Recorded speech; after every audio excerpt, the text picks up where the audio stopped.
There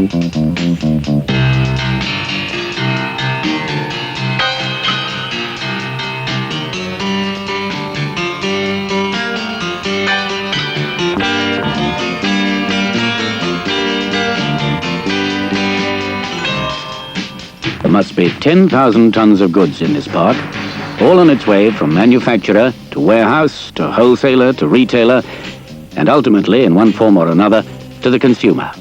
Fuel, food, drink, furniture, clothing, toys, spare parts for motor cars, television sets, washing machines.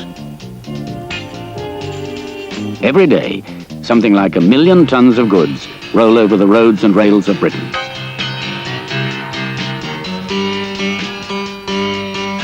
Moving goods is a skilled job, often involving years of training and hours of concentration, with seldom even the relief of a mate to chat with.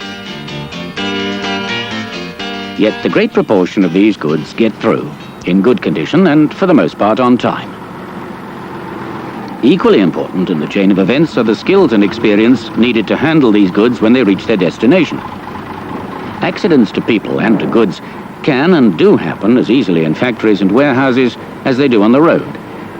Indeed, an average of 60,000 accidents happen every year in the handling of goods on industrial premises.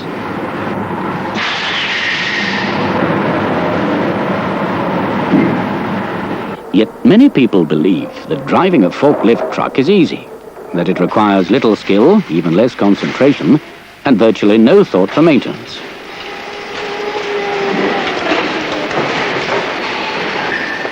Kevin, I thought I told you to get these brakes fixed. Oh, they're all right for now. Anyway, I can't do it now. I can't. I've got too much to do. I've got 2 lorries over there that want unloading, and you know what the drivers are like. If I don't get it done, they're going to be belly aching for hours. Never mind about the drivers. I'll deal with them if they start giving you any trouble. Just get this truck fixed. And the service people are in this morning. Take your truck over to the workshop and they'll fix it for you. Oh, and by the way, you've got a new reach truck coming in. And I sent a bloke down to teach you how to use it. You better get over there and meet him. They're sending a bloke to teach me how to drive a reach truck? I've been driving the bloody things years. Aye, and you're lucky to be still alive, and so's the rest of us for that matter. Now get off with it. Up yours.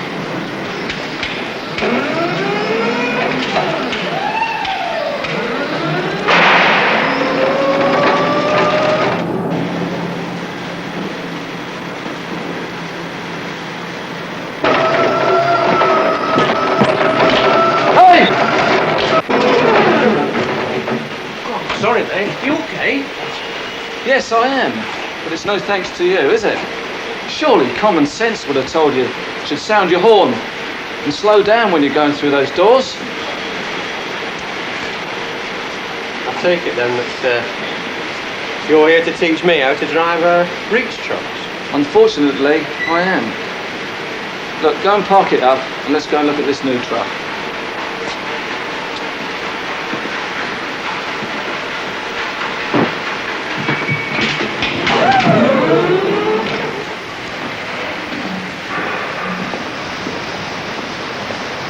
Well, here's your new truck. What do you think? Looks just like a reach truck to me. We'll have a look round.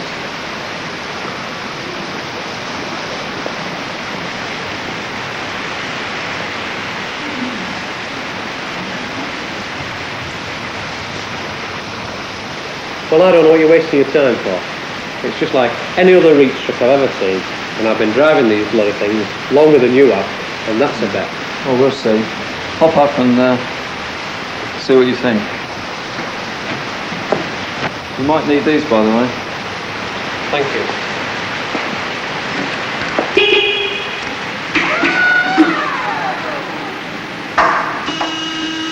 Hold it. Put the handbrake on. Now, you won't get far like that, because that noise means that you haven't got your left foot on the button. That button is to stop you from leaving your foot outside the machine, because one day you'll get it busted if you leave it out. So put your left foot on that button and the truck will operate. Do you understand? Yes, fine. Well, I suppose this is a bit handy.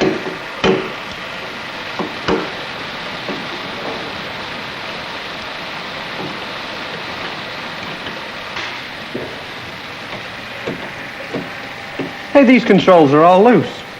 No, they're not loose. These are your direction controls. As well as being your hydraulic controls, they've combined them to make it easier for you to use just with one hand. And if you look at those lights there, they will light up to show you which direction you're going. Oh, fine. Understand? Right, what I would like you to do now is pick up a loaded pallet and see how it feels, then take it up and down the ramp. Okay?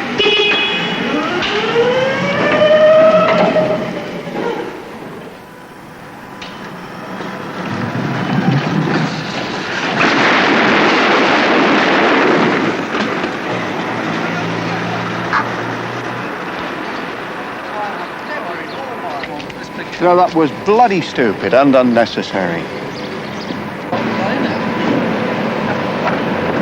I'll tell you what, you were very lucky to get away with that.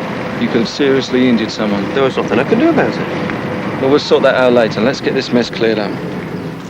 We saw two very common driving faults here. To begin with, Kevin was carrying the load too high, affecting its stability and that of the truck, and completely blocking his view of the way ahead. Further, with the load tilting forward on the slope, there was nothing to hold it in place in the event of an emergency stop. Our instructor Dave is demonstrating what is known as the hod carrier's technique. The load is cradled securely by the forks, where it can't slip. The center of gravity is kept well down. Going uphill, the load is again held in the hod carrying position, uppermost on the slope. In this instance, because the load is obscuring the driver's view, the help of a colleague is enlisted to watch the blind side until the truck can be reversed and driven in the normal way. Without a load, the forks should always be carried below the body of the truck. Remember, with a load, forks uppermost. Without a load, forks below, whether you're going down or up.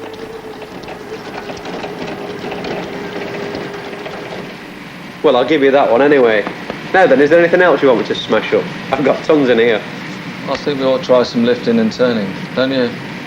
Well, I've got a stack in there that's got to be brought down, so I'll be off round the corner then. Go on then, off you go. Go on.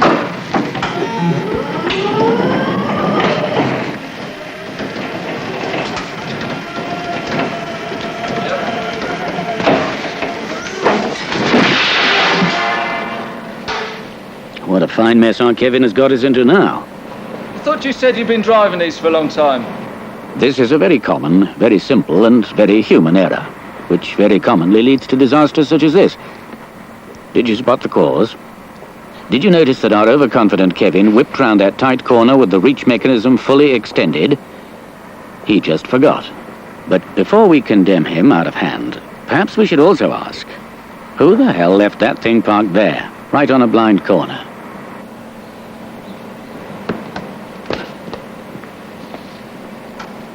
This is the bread and butter business of reach truck handling. Let's see what habits the years of familiarity have ingrained in our cowboy. Stop! You'll have the whole rack over! Crying out loud! Dave is quite right. A ton of goods being rocked about at that height can exert sufficient leverage to bring the whole racking down.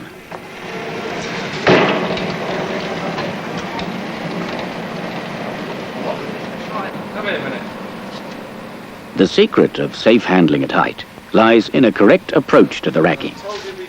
The machine should be driven in parallel to the pallet line and at a comfortable distance from it, and then pivoted through 90 degrees of the bogey wheel so that the truck is square to the racking. And position it about here. Okay? And you want to pivot the wheel on that spot. Okay? Okay. Right. Stand over there and I'll show you.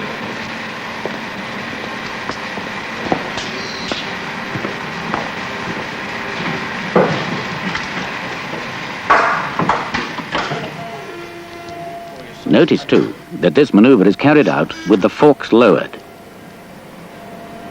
Once in position, the handbrake is applied and the forks raised to the appropriate level.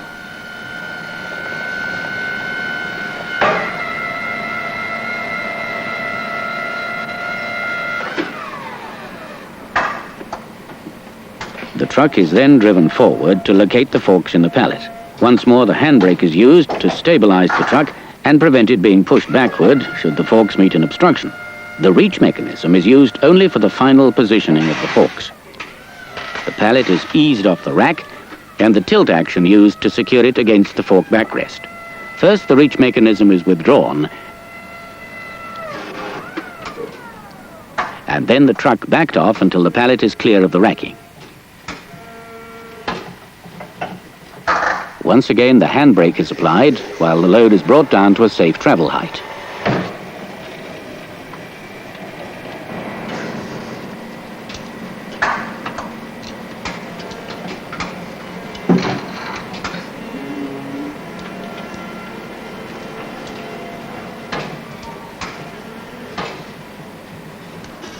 Now let's see how Kevin manages it. Good.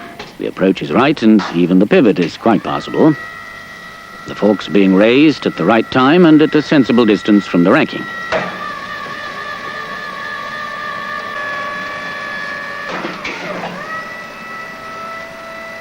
Remember, not all pallets are stacked as neatly as these, and a jutting package can sometimes...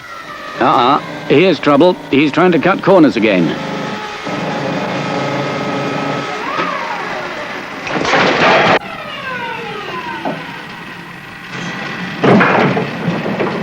Hold it there a minute. Hold it. Wait. Switch off a minute, will you? Do you realise what you're trying to do? What am I You're trying to do? pick up £3,000 at about 36-inch load centre. This truck will only lift £3,000 at 24-inch load centre. Why didn't you check your load centre charts? What's a load centre chart? It's marked on the truck here. Oh, that's all double Dutch to me. Well, that's what it's there for you to look at. And that's the kind of load setter I'm interested in. I bet you are, yeah. Well, I'll tell you what, to prove a point, call her over for a minute, would you? Okay. Have you got a minute, Julie? So I'm just trying to demonstrate something to this idiot truck driver here about load centres. Now, I'd like him just to pick you up from the waist. Go on, pick her up from the waist. Right, very easy, isn't it? Put her down. Now try that at arm's length. We haven't got so much leverage. I'll never do it. Just try. No. No. Right, thank you very much. Thank you. Right, now, look, do you understand what you're trying to do up there? Yes. With that load? Yes, I'm trying to pick that up at arm's length. Exactly. So what have you got to do to enable your truck to be completely stable when you're lifting loads? I've got to take the forks right in so that the load is close to the truck. Right. Now go and do it. But to be quite fair, Dave hasn't told the whole story. There are other considerations, such as the size and depth of the pallet. When you've got different sizes like this all over the place, what do I do about them lot? You see, you can't always tell whether you've got them correctly sighted or not. You just got to pick the buggers up the best way you can. I mean, we had a right mess here last week, one of them.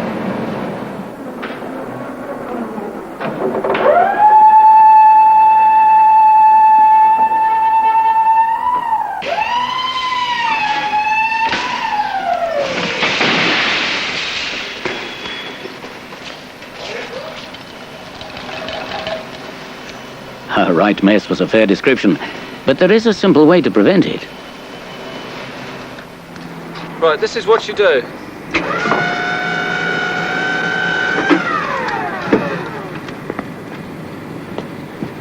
For odd-sized pallets, pick them up so that the tips of the forks don't protrude. Then, with a piece of chalk, mark them at the top, down the sides and underneath to give you a guide. Then take them to your welding shop and get them to mark it permanently. That's a good idea, that. That's a good idea, yes. You could use tape if it's not that common. Of course, when you're travelling with a load, make sure you get the pallet, the load against the back of the fork for total stability. Well, I'll get that done.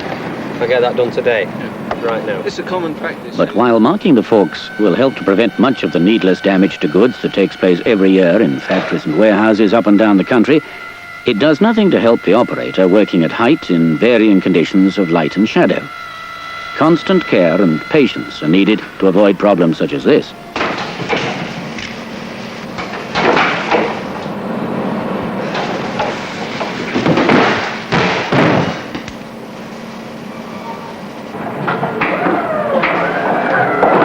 And once you've got into this kind of mess, you might as well make a proper job of it.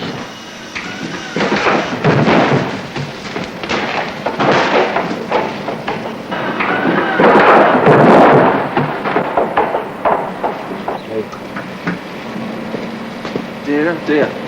Is that the way you normally do it? Now go and report it, then come back, and I'll show you how to prevent it. Okay.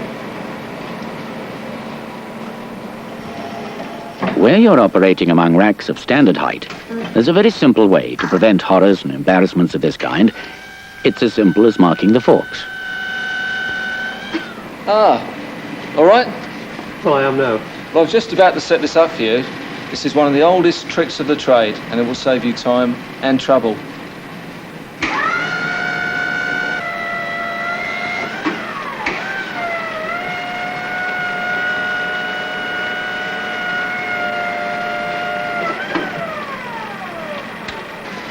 Where there's standard racking, all you simply do is raise the forks to correct height for entry and mark the position on the masts. Then you can come back to this position again and again.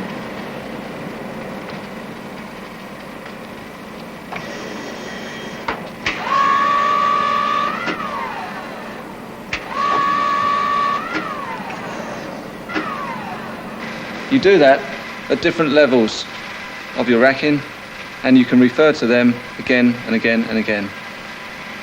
Here's some tape, you do the rest. Right away. To be fair, this truck is more stable at height than the older models. Lift the load up you've got, and I'll go and get the old truck and show you. Okay? Smashing.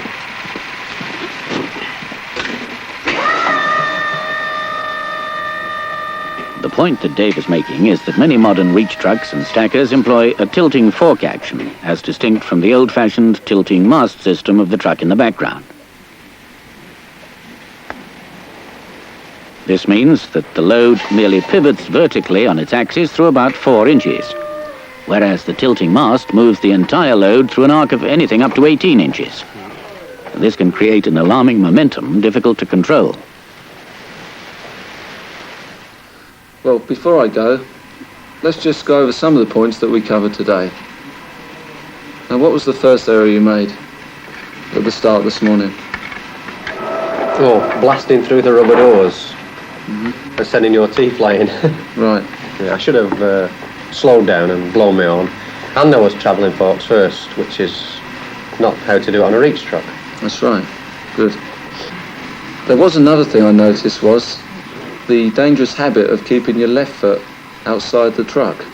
Yes, I do, but I can't do that anymore because the new truck has got a little button on the floor, which I've got to keep my foot on, so I can't hang it outside anymore. But remember, not all trucks are fitted with that safety device. What about slopes? What's the correct procedure when driving up and down slopes? Well, this is what you fellas call the hod carriers technique, where the load rests right on the back of the forks and always points uphill. That's right. Good. Oh. And without a load, the forks are always carried below the truck.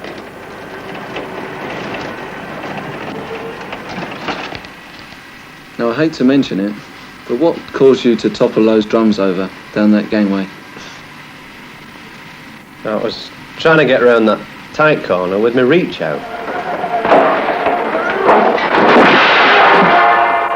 which I shouldn't have been doing at all. I should have the reach back. I shouldn't drive with the reach out at all. Brilliant. Well done. Now, something that really did concern me was the way you approached that pallet stack. Now, do you remember what the correct approach is? Well, my fork should be low. To do it properly, approach parallel to the stack a couple of feet away. When I reach the pallet, a 90-degree turn so I'm square and central to the pallet, handbrake on. That's before I raise the forks. That's it. Do that every time. You won't have any problems. Talking of racking though, I still can't understand why that truck tipped up so violently when I tried to pick that pallet up. Well, think of it like a seesaw. Distance is just as important as weight. Quite simply, two bodies of equal weight placed on a seesaw equidistant from the center are in balance. But move one of those bodies away from the center, and the seesaw, or in our case, the truck, will tip. Distance is indeed as important as weight. Now tell me how you managed to send that load crashing down. I'll tell you how I did it. At the kind of heights that we're working at, it's very difficult to judge the distances. And I just hit the pallet instead of going underneath the pallet. And I dislodged it off the racking. That's fair enough, but now that we've got the markings on the mast, you can avoid that in future. And the same applies with the markings on the forks. Well, thanks for all the tips, but time's pressing. I've got a vehicle to unload, so I must get going. Okay. Well, bye. Ta-ra now.